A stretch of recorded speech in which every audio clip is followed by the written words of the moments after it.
As-tu le ressenti comme si tu t'étouffes, que tu as un manque de souffle, que les choses te débordent, que tu n'arrives plus, que tu es au bord de point de péter un câble, d'exploser, de devenir dingue, on va dire. Écoute, cette vidéo c'est pour toi. Combien de fois nous voulons accomplir pas mal de choses, mais nous n'arrivons pas. Ça m'arrive à moi, dans mon ministère, et j'ai pas mal de chapeaux en même temps, et je voudrais bien tout faire en même temps, tout le temps, et que tout le monde puisse être satisfait avec ce que je fais. Mais malheureusement, j'ai qu'une tête, deux bras, deux mains et deux pieds, ça c'est tout. Je n'arrive pas. Je m'angoisse assez souvent en pensant, qu'est-ce que les gens vont penser, qu'est-ce que les gens vont dire. Ils vont me pointer des doigts, mais tu n'es pas si bon.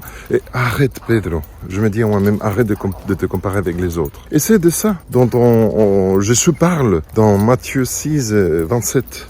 Il dit, qui parmi vous, même s'il veut faire le meilleur de ses efforts, pourra rajouter à son hauteur, sa taille, qu'un demi-mètre, on va dire. Un coude, c'est ça, la mesure de ces temps-là. Et Jésus, il est en train de nous dire dans ce texte, parce qu'il parle de l'angoisse dans Matthieu 6, et c'est parti, il est en train de nous dire, je connais quelles sont tes limitations, je connais quelle est ta taille, je connais quelles sont tes puissances et tes capacités, je sais qui tu es, c'est moi qui t'ai nommé dans ces postes, c'est moi qui t'ai mis dans cette situation.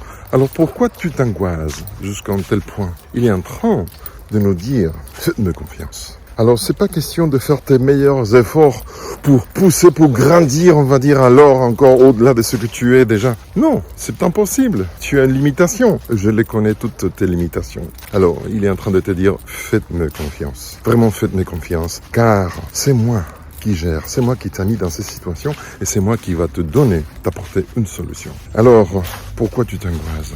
Respire. Remets tes projets entre les mains de Dieu.